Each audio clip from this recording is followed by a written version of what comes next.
Hi කොහොමද? අද අපි කතා කරමු කෙට්ටු වෙන්නේ කොහොමද කියලා. කෙට්ටු වෙන්නේ කියලා කියන්නේ කෙට්ටු වෙන්න නම් ක්‍රම ගොඩාක් තියෙනවානේ.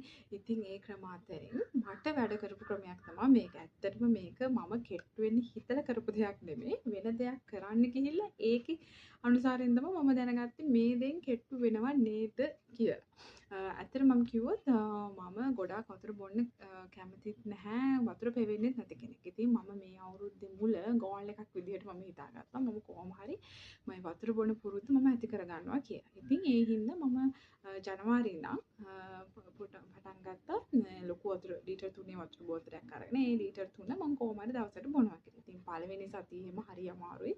කොහොම පළවෙනි සතියේ දෙවෙනි සතියේ කොහොම ගිහිල්ලා මාසයක් විතර වගේ යද්දි මට ඒක පුරුදු වුණා. ඉතින් මං හැම වෙලාවෙම වතුර බොනවා.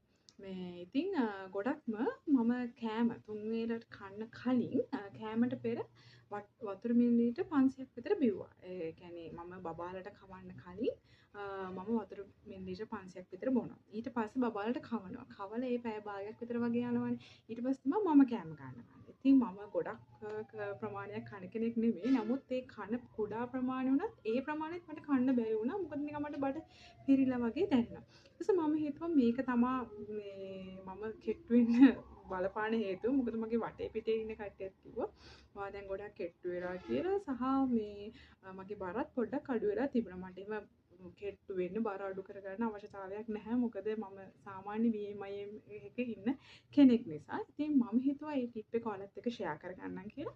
ඇත්තටම මේ දේ වටිනවා. මොකද ඒකෙන් බෙනිෆිට්ස් දෙකක් වෙනවා. එකක් කෙට්ටු වෙනවා. එකක් අපිට වතුර බොන්න පුරුදු වෙනවා. දැන් වතුර බොන එක හැමෝටම හරි අමාරු දෙයක් නේ. කවුරුත් මේ ආසාවෙන් වතුර බොනවා කියලා නෑනේ. ඇති 100ට 1 2ක් ඇති. නමුත් ගොඩාක් කටට හරි අමාරුයි. හැබැයි ඒක අපිට පුරුදු කරගන්නත් ඕන. අපේ ජීවිතේටත් වටිනවා. ඉතින් මේකෙන් වෙන්නේ ඒ පුරුද්දත් අපිට ගොඩ නැගෙනවා. අනිත් පැත්තට අපේ ශරීරයත් කෙට්ටු කරගන්න පුළුවන්. ඉස්සෙල්ලාම ඔයාලා හිතන්න සාමාන්‍යයෙන් වතුර ලීටර් 3ක්වත් බොන්න ඕනි කියලා තමයි දැන් කියන්නේ. ඒකට ඔයාලා ඉස්සෙල්ලාම කරන්න ඕනේ ලොකු වතුර බෝතලයක් හරි එහෙම නැත්නම් සාමාන්‍ය මිලිලිටර් 500ක කප් එකක් එක සැරේකට 500ක් බොනවා කියලා ඒ වගේ 500ක් මන ගන්න පුළුවන් කප් එකක් හෝ මුළු දවසම බොන්න වතුර මිලිලිටර් ගාන අර මේ මෙෂර් කරලා තියෙන ලොකු බොටල් එකක් ගන්න. අරගෙන හැම කෑම වේලකටම 3 වේලක් අපි කනවනේ ප්‍රධාන හැම කෑම වේලකටම පැය භාගයකට කලින් මිලිලිටර් 500ක් අනිවාර්යයෙන්ම බොන්න.